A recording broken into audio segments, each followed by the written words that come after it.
We want to begin now with breaking news. You just were listening to the governor of Louisiana, the FBI, the U.S. Attorney's Office, and others about the attack in New Orleans. Now, at this hour, investigators are following up on every lead to find a motive and anyone who might have been working with the suspect in that truck attack. I want to give you a live look at Bourbon Street right now. It is empty. It has been cleaned up and will reopen ahead of the now rescheduled Sugar Bowl game that has now been rescheduled for this afternoon. I want to bring in NBC5's Lexi Suter, who joins us now with more on this investigation. Lexi. Yeah, very active investigation. Certainly a lot of activity there in New Orleans. They're also looking at the presumed suspect's home in Texas. Now, in New Orleans this morning, they were pressure washing the road and sidewalks along that famous thoroughfare Bourbon Street.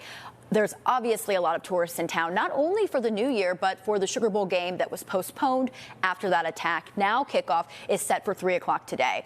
Bourbon Street still the center of this terrorism investigation. It's where that man intentionally drove a truck down the street at a high rate of speed, hitting and killing 14 people, and police say he injured 35 more. That suspect was killed in a gun battle with police after crashing the rented truck.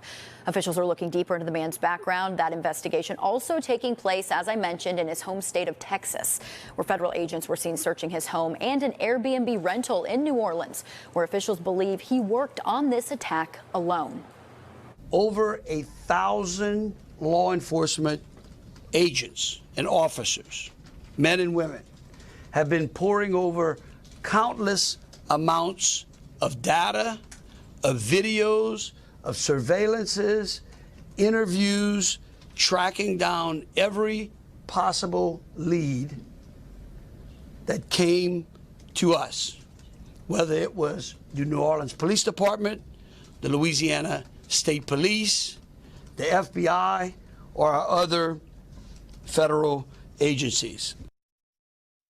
Combed through some 400 tips from the public so far. Their work obviously continues. Now, as for the victims, authorities aren't releasing all of their names at this time, but we do know 6 of them. They include a former Ivy League football player, a young single mother, and a 21-year-old who was just out celebrating New Year's Eve.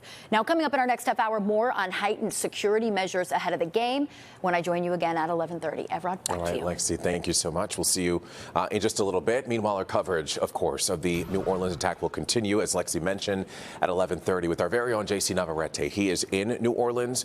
He's talking with Chicagoans who are there for the Sugar Bowl, so we're going to hear from him coming up in our next half hour. You can always get updates anytime on our website as well, NBCChicago.com, and on the NBC Chicago app.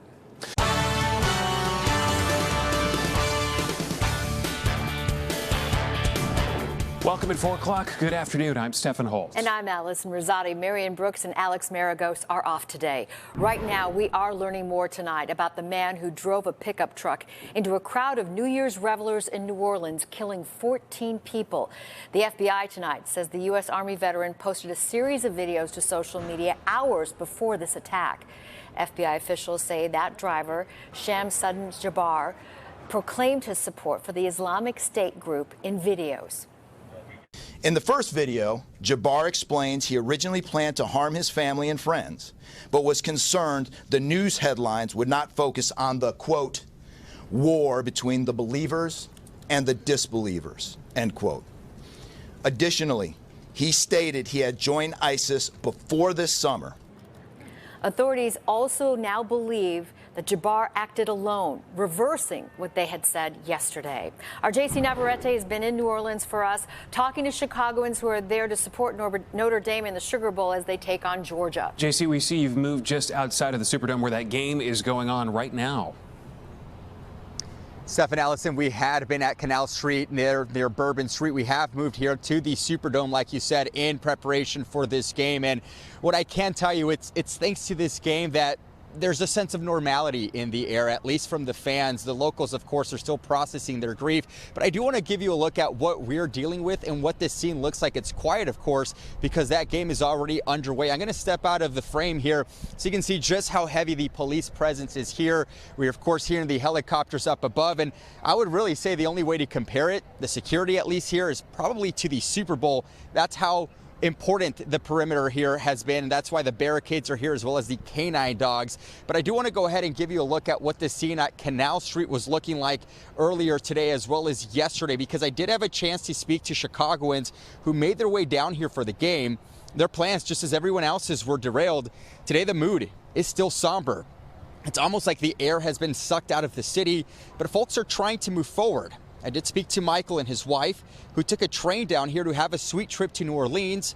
They spent New Year's on Bourbon Street and then called it a night. He tells me he's been to Bourbon Street before, he's familiar with the area.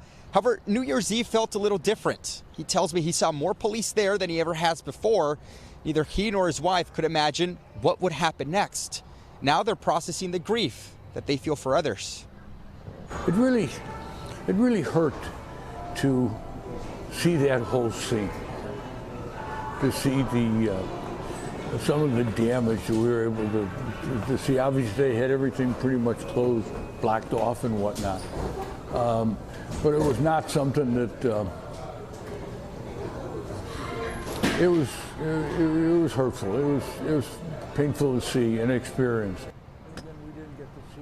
As you can hear from Michael there, he was just feeling a lot of different emotions, and it feels that way for most everybody here. The one nice thing that I can say is the unity I've seen, at least between fans. I'm sure you guys know anytime you go to the bowl game, you want your team to win. Something both fans have been saying is the final score does not matter.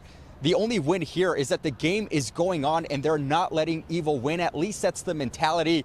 Of course, it's quiet now. I'm sure it'll be very different once this game is over. We'll be speaking to those fans to see how they feel after the game is played. But at least it's nice to see that at least today, things are feeling a little bit more normal here in New Orleans. I'll send it back to you in the studio. J.C. Neverett is a city that is so resilient, that has been through so much in the past, going through this traumatic experience now, and obviously trying to bounce back as we watch the Sugar Bowl being played today. That game had to be pushed back a day in light of the attack on Bourbon Street. NBC5's Lexi Suter following the game here in Chicago, where, Lexi, a lot of Notre Dame fans are watching closely. Yes, Stephen, good afternoon. Allison, good afternoon. We are outside the Kerryman, a well-known bar and restaurant in River North that often hosts Irish fans. And we were inside talking to people just before this game got underway. While they're having a lot of fun, they say no doubt there is a dark cloud over today's game. Fighting Irish fans are filling up the Kerryman on this Thursday afternoon, gathered in front of the TVs to watch their team. So just excited to be back in Chicago. We've been here for like 10 days, and this game is falling in the perfect time where my wife and I are back with the fam. The Sugar Bowl game comes just one day after an attacker drove into a sea of people enjoying New Year's celebrations on Bourbon Street. Notre Dame was originally scheduled to take on the Georgia Bulldogs Wednesday night, but authorities pushed that game back due to the devastation and questions about security. My nephew was at the game. Big note because of my dad. He's also a big fan, went for the game, and then texted. Oh, what did he say? The first sunset in 2:05 has a little bit of a different feeling. For this family, watching Notre Dame football is tradition, one that started for them in the 1930s. Never met my grandpa. He died before I was born, but he was a star, 1933 to 35 at Notre Dame. So it's kind of been something we've embraced and always brings the fam back together. And I'm not really big about football, but I love watching Notre Dame. Hopes are high for a win and that the Fighting Irish will march on. Penn State awaits the winner of today's bowl game. Hoping they win. Go Irish! And back down in New Orleans, Bourbon Street did reopen prior to kickoff. Leaders said in a press conference this morning that they heightened security even further, adding more canine bomb-sniffing dogs to ensure not only that stadium there, but that entire city is safe. Of course, here in Chicago, it's very quiet, and people say they are thinking of everyone down there in New Orleans while they're cheering on their team here in River North. Stephen and Allison, back to you. All right, Lexi, thank you. Sure puts everything into perspective. We wish both teams the best of luck. We will have continuing coverage of the terrorist attack in New Orleans here on NBC5. Ahead on our news at 5 and 6 o'clock, J.C. Neverett will be joining us again with the latest from New Orleans. And NBC5 Investigates is also looking at the suspect's background, as well as the street blockade failures and the calls for increased protections here in Chicago. And of course, we will have the very latest anytime you want at NBCChicago.com.